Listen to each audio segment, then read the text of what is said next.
کہ ہم وعدہ کرتے ہیں کہ مکمل پابندی کریں گے. ہاں ایس او پیز کے اوپر عمل درآمد ہوگا. اس پہ نہیں. آپ نے بتایا کہ سعودیہ کے حوالے سے خبر کہ وہاں سے کتنے ورکرز جو ہیں وہ واپس آئیں گے. ابھی انہوں نے اعلان بھی کر دیا جو لوگ واپس جانا چاہتے ہیں وہ جا سکتے ہیں. صورتحال بہت خراب ہے, امارات میں خراب ہے, مڈل ایسٹ بدل گیا. دیکھیے پہلے فائرنگ ہوئی محمد بن سلیمان پہ, جی خود ان کے والد گرامی کا حال یہ ہے, ان کی عمر 84 برس کے قریب ہے. یہ آج کا واقعہ نہیں ہے. 6 سال پہلے جنرل راہیر ان سے ملنے کے لیے گئے تو انہوں نے پوچھا یہ کون آدمی ہے, ڈیمنشیا کے مریض ہیں وہ. اسی صورتحال سے فائدہ اٹھا کے کہ والد کی صحت اس قابل نہیں ہے, بوڑھا آدمی ظاہر ہے یاداشت خراب ہوتی ہے, تو کوئی ایسی عجیب بات نہیں ہے. محمد بن سلیمان نے بادشاہ بننے کی کوشش کی. یہ دنیا کا واحد شاہی خاندان ہے جو 15,000 افراد پہ پھیلا ہوا ہے. برطانیہ کے شاہی خاندان میں کتنے لوگ ہیں؟ کبھی آپ نے سنا ہے کہ ملکہ اور ان کے میاں اور ان کے صاحبزادے اور پوتوں کے سوا کسی اور کا ذکر ہوتا ہو؟ یہ اور بہو ان کی چند افراد پر مشتمل. اچھا, اس میں 300 آدمی بڑے اہم ہیں اور اس میں ایک سسٹم ہے جو طے کرتا ہے. دیکھیے اسی سسٹم نے شاہ سعود کو فارغ کر دیا تھا, اور شاہ فیصل جس وجہ سے بھی قتل ہوئے ایک امکان یہ بھی ہو سکتا ہے کہ خاندان اس کا ذمہ دار ہو. مطلب میں نہیں کہہ رہا کہ ذمہ دار ہو سکتا ہے, یہ بھی ہو سکتا ہے. اب آپ نے محمد بن سلیمان نے بادشاہ بننے کے لیے جو پہلے تو یہ کیا کہ جو وارث تھے ان کے شاہ سلیمان کے بعد جنہیں ولی عہد بننا تھا ان کو 2 آدمیوں کو فارغ کیا. پھر شہزادوں کو اور امراء کو گرفتار کر کے ہوٹل میں رکھا اور مار کے پیٹ کے پیسے لیے. یہ کوئی طریقہ نہیں. یہاں بعض لوگ کہتے ہیں کہ بڑا اچھا کیا. انہیں معلوم نہیں ہے کہ قانون جب بے رحمی سے نافذ کیا جاتا ہے تو اسے معاشرے میں فساد پھیلتا ہے, اور فساد دنیا کی سب سے خطرناک چیز ہے. قرآن کہتا ہے قتل سے بھی زیادہ بھیانک ہے فساد ہے. الفتنۃ اشد من القتل, فتنہ قتل سے بڑی چیز ہے. اب سعودی رائل فیملی کے لوگ گرفتار ہیں. پہلی بات تو یہ بہت سے کورونا کے شکار ہو چکے, کیونکہ عربوں کا کلچر یہ ہے کہ اکٹھے بیٹھتے ہیں اور چیزوں کو ہم سے بھی زیادہ لائٹلی لیتے ہیں. عرب اشرافیہ ہم سے بھی گئی گزری ہے. اب ایک جزیرے میں ہے جدہ کے پاس, اور بادشاہ سلامت غالباً اس محل میں ہے جسے دیکھنے کا مجھے اتفاق ہوا ہے. اس محل پہ $18 بلین لاگت آئی تھی. $18 بلین ایک محل کے اوپر لاگت. محل ایسا کیا ہے اس پاکستان کا 3 سال کا دفاعی اس محل میں ایسا کیا خاص؟ آدھا سمندر میں ہے, آدھا زمین پہ ہے, اور حد نظر تک پھیلا ہوا, اور ایسے بے شمار محل ہیں. یہ تو بادشاہ کی بات ہے. ان کے وزیر دفاع کے ایک دفعہ میں نے پتہ کیا تھا, آج سے 15 سال پہلے $50 بلین کے محلات تھے. رائل فیملی ہے تو رائل طریقے سے رہتی ہے. پھر اب بہت سے سرکاری ملازم گرفتار ہیں. خشوگی کو قتل کیا گیا. جی, خشوگی کے بارے میں کہا جاتا ہے کہ وہ برٹش انٹیلیجنس اور CIA کے لیے کام کرتا تھا. اس کے بعد سے, اس کے قتل کے بعد سے حالات زیادہ اس کے قتل کے بعد صورتحال خراب ہوئی. بالکل ایسا. ٹرمپ نے بچا لیا. ٹرمپ نے کیا سودا کیا؟ $1000 بلین کا اسلحہ خریدے گا سعودی عرب, اور بھی رعایت لی, تمسخر بھی اڑایا کہ 1 ہفتے کے بغیر. جو ہاؤس آف سعود ہے اس نے 1 صدی سے زیادہ اس ملک پر حکومت کی ہے اپنے اتفاق رائے کے ساتھ, اور اس میں کچھ خوبیاں تھیں. مثلا لوگ بادشاہ کو ایکسیس کر سکتے تھے, اب تو نہیں کر سکتے. اب نہیں کر سکتے. اب تو شاہ فیصل کو لوگ راستے میں جاتے ہوئے پکڑ لیتے تھے, ان کے محل میں چلے جاتے تھے, ایک بدو جا کے دستک دیتا تھا اور اب کہتا تھا یہ میرا حق ہے, مجھے دو, یہ میرا مسئلہ ہے, حل کرو. ایسے واقعات بھی ہمیں تفصیل میں نہیں جانے لیکن چاہتا. اب ایسا کچھ نہیں ہے. اب اس میں کوئی چیز باقی نہیں رہی. ہاؤس آف سعود میں اتفاق رائے باقی. ان کے لیے ایک ہی آپشن ہے, اپنی روایت کی طرف واپس چلے جائیں. زمین میر و سلطان سے بیزار ہے, پرانی سیاست گری خار ہے, اور اس میں اصلاحات نافذ کریں. دیکھیے ان کے سب سے بڑے حلیف کون تھے؟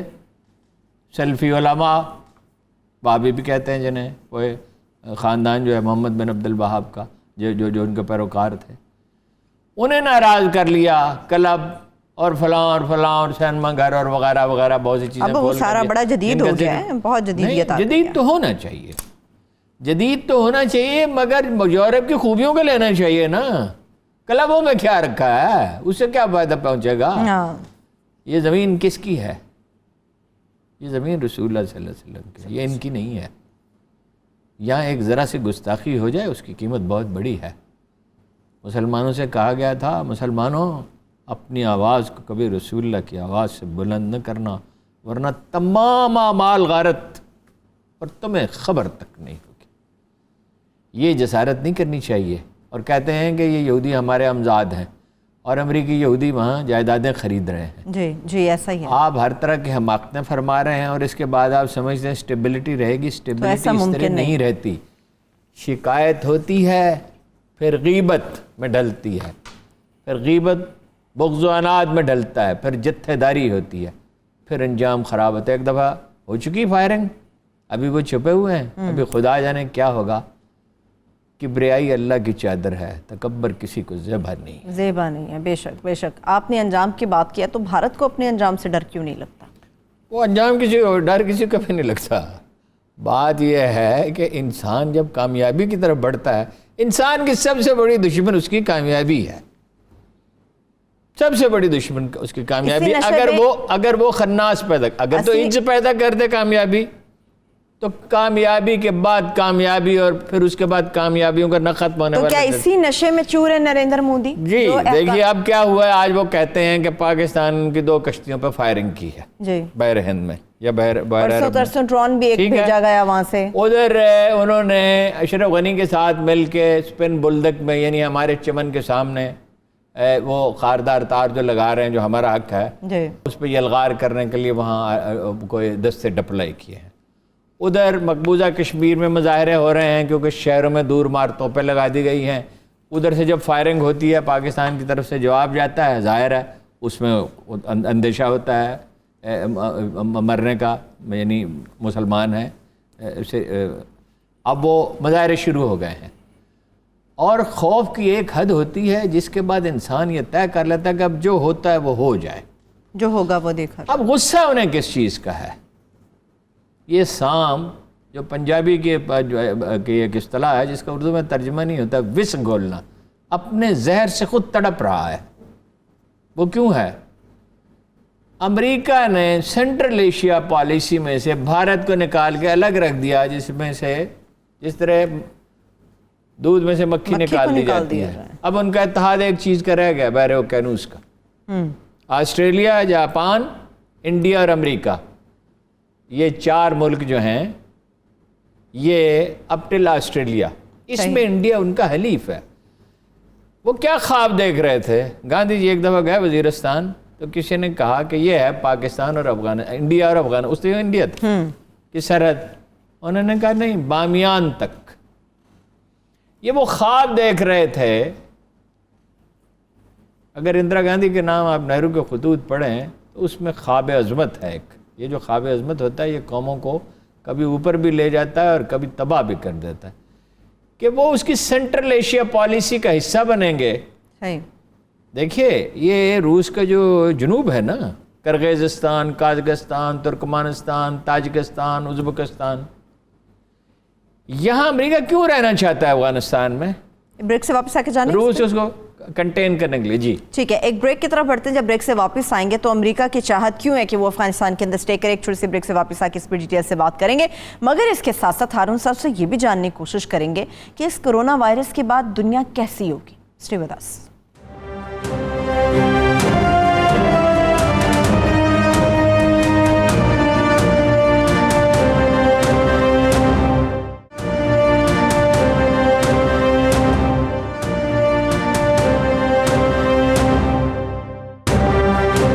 ایک بار پھر سے پروگرام میں ہم آپ کو خوش آمدید کہیں گے. افغانستان سے متعلق بات چل رہی تھی ہماری ہارون صاحب کہ امریکہ کیوں اسٹے کرنا چاہتا ہے. افغانستان میں انڈیا یہ سمجھ رہا تھا کہ وہ اس کا حصہ بن کے, جو وہ وہاں کیوں رہنا چاہیے, سوویت یونین کو کنٹین کرنا چاہتا ہے امریکہ. ویسے اب تو خدائی کے بہت سے خواب بکھر جائیں گے, اس لیے کہ اب اتنی دولت ہی نہیں ہوگی. وہ اس نے کہہ دیا اپنا پومپیو نے کہ $1 بلین امداد کم کر دیں گے, اور ایلس ویلز نے اس سے زیادہ سخت دھمکی دی ہے اشرف غنی کو.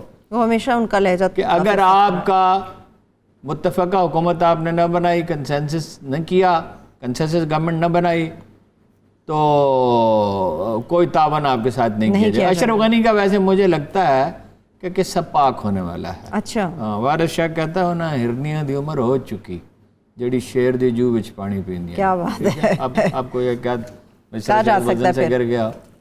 بات یہ ہے کہ وہ ہارڈ بارگننگ کر رہے. ہارڈ بارگننگ ایک ویسے تجویز ہو سکتی ہے, آج کسی دانا آدمی نے تجویز دی کہ اگر احمد شاہ ابدالی کی طرح قندھار کو دارالحکومت بنا دیا جائے، پشتون بیلٹ کا مرکز تو قندھار ہے، اور کابل کو ایک کنفیڈریشن کی طرح اس ملک کو چلایا جائے، اور کابل کا جو ثقافتی جزیرہ ہے وہ اب جو ایک نئی نسل مخلوق پیدا ہوئی ہے، اس کو تھوڑی سی آزادی دی جائے اور قبائل کو اپنے پرانے اختیارات لوٹا دیے جائیں، تو یہی کنسنسس کا راضی ہے ہمیشہ۔ لیکن ہارون صاحب اس پہ غور بھی تو ہوا ہوگا، ایسا تو ظاہر ہے اور تجویزیں آتی رہتی ہیں، دیکھنا پڑتا ہے نا جی قابل عمل کون سی ہے، جی بالکل، اور افغان ہارڈ بارگینر بہت ہیں، اور افغانستان میں حکومت چل کنسنسس کی سکتی ہے، یہی ہو سکتا ہے کہ یہ غیر جانبدار ملک بن کر رہے، مدد کی اسے ضرورت ہوگی امریکہ کی، اس کے بغیر نہیں چل سکتا، لیکن بہت مشکل وقت آ پہنچا، انہیں بھی اب اپنے پاؤں پہ کھڑا، کمزور قوموں کے لیے اب دو راستے رہ جائیں گے، یا اپنے پاؤں پہ کھڑے ہوں